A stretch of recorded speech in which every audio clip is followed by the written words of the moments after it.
Hey everyone and welcome back to another video.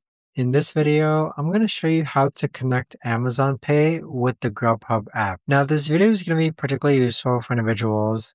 Let's say that you want to go ahead and use Amazon Pay to pay for deliveries or pickup. How do you actually go ahead about doing so? Now this video is going to be short, sweet, and simple guys. There's not going to be a lot of steps involved.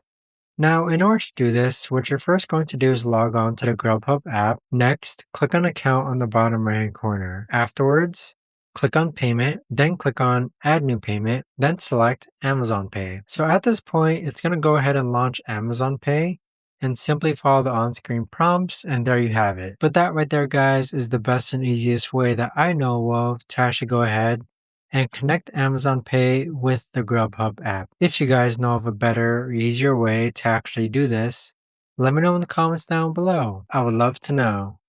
Thanks so much for watching everyone, and I'll see you guys all in the next video.